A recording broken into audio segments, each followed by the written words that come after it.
Assalamualaikum warahmatullahi wabarakatuh. Rekan-rekan para mahasiswa, kita berjumpa kembali dalam mata kuliah Kebijakan Kesehatan Masyarakat, di mana mata kuliah ini merupakan mata kuliah penciri program studi administrasi publik Universitas Aisyah Yogyakarta. Beberapa capaian terkait dengan pembelajaran di mata kuliah Kebijakan Kesehatan Masyarakat ini antara lain mahasiswa akan memahami bagaimana proses kebijakan, sistem kebijakan, dan bagaimana kemudian kebijakan kesehatan itu mampu mendukung segala macam kebijakan di sektor-sektor yang lainnya. Pertemuan kita pada kesempatan kali ini kita akan membahas terlebih dahulu berkaitan dengan konsep kebijakan kesehatan secara umum. Teman-teman nanti akan belajar mengenai apa itu kebijakan dan bagaimana relevansi kebijakan publik dengan kebijakan kesehatan secara lebih khusus. Lebih lanjut lagi teman-teman juga akan belajar bagaimana kemudian kebijakan kesehatan masyarakat ini mampu mendukung pencapaian pembangunan baik di tingkat daerah maupun di tingkat nasional. Dan secara lebih global lagi, kita juga akan bersama-sama memahami pentingnya pencapaian kesehatan di tingkat masyarakat untuk mendukung pencapaian secara global. Nah, pada kesempatan kali ini saya akan menjelaskan pertama kali berkaitan dengan apa itu kebijakan. Di semester-semester sebelumnya teman-teman sudah belajar bahwa kebijakan adalah segala macam keputusan yang diambil atau tidak diambil oleh pemerintah berdasarkan pada aspek-aspek yang kemudian dilakukan analisis oleh pemerintah.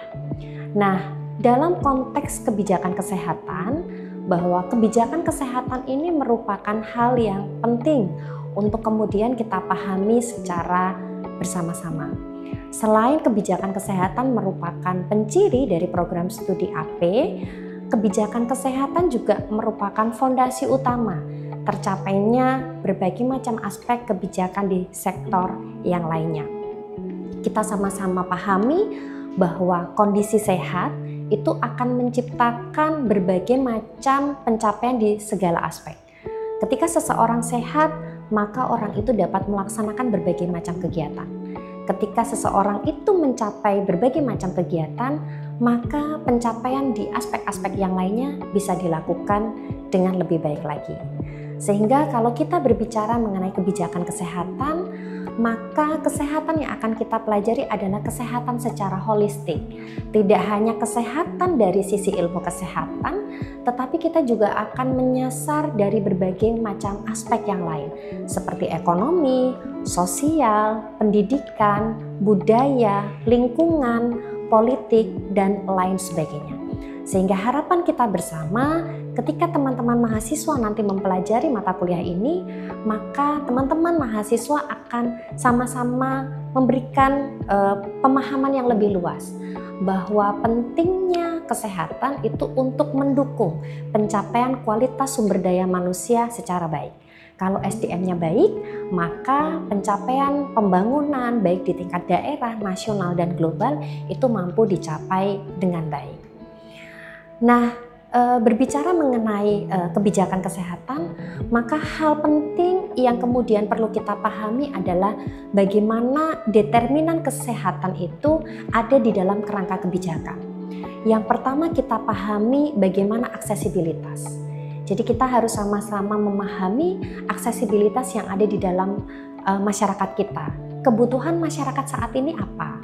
Akses air bersih, akses gizi yang baik, akses pendidikan yang baik, akses sosial yang baik, dan lain sebagainya. Ketika aksesibilitas itu dapat dicapai dengan baik, maka hal lain yang kemudian harus didukung adalah fasilitas pelayanan yang ada. Ketika fasilitas pelayanan yang ada itu mampu dicapai dengan baik, maka selanjutnya kita akan mampu menurunkan berbagai macam persoalan yang ada di dalam masyarakat. Pencegahan penyakit, promosi kesehatan, kemudian beban ekonomi masyarakat dapat berkurang, dan yang lebih lanjut kita mampu meningkatkan angka harapan hidup di dalam masyarakat kita. Nah, kalau hal-hal atau aspek-aspek itu dapat dicapai dengan baik, maka selanjutnya kita perlu tahu bahwa produktivitas sumber daya manusia kita akan meningkat dengan tajam.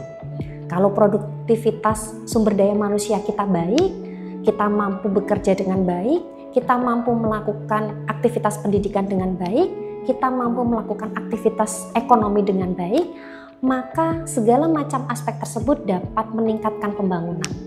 Kalau pembangunannya meningkat dengan baik, maka pencapaian pembangunan di level nasional itu bisa dicapai dengan baik. Artinya apa? Artinya negara berhasil kemudian meningkatkan kesejahteraan di level masyarakat secara lebih luas. Ketika masyarakat sejahtera, maka menjadi hal yang penting bagi pemerintah baik daerah maupun pusat bahwasanya keberadaan negara melalui proses kebijakan, melalui berbagai macam programnya itu dapat dicapai dengan baik. Artinya pemerintah berhasil memanfaatkan sumber daya yang ada untuk meningkatkan kesejahteraan masyarakat.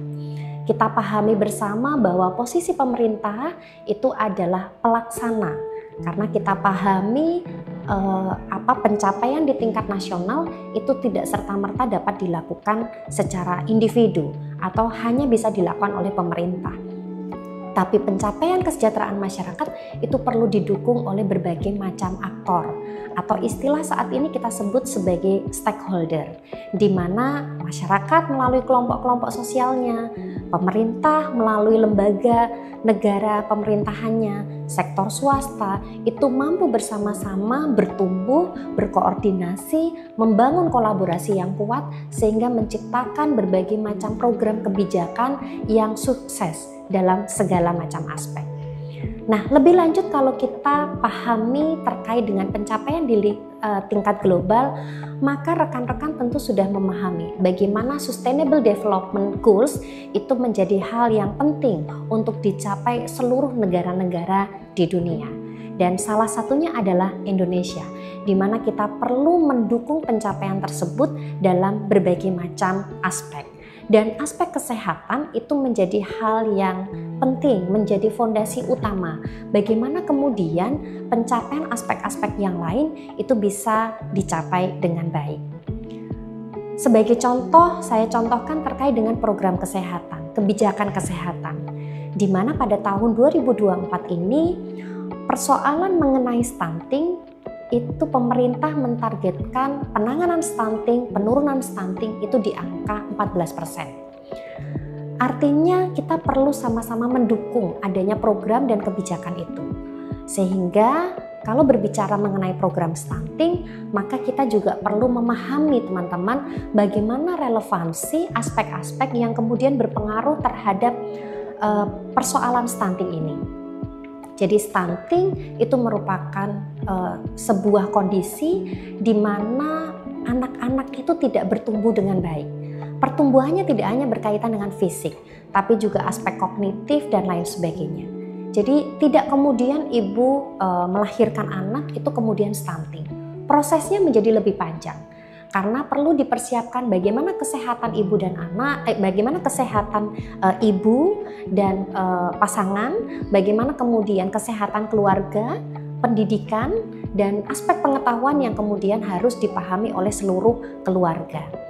Hal yang lebih lanjut adalah bagaimana kemudian kondisi lingkungan yang mempengaruhi anak-anak ini tumbuh, karena lingkungan akan berdampak kepada bagaimana aspek kognitif, aspek lingkungan itu berpengaruh terhadap pertumbuhan anak-anak ini. Hal yang lebih lanjut lagi adalah bagaimana kemudian fasilitas lingkungan yang mendukung anak-anak menjadi sehat itu juga penting untuk diperhatikan.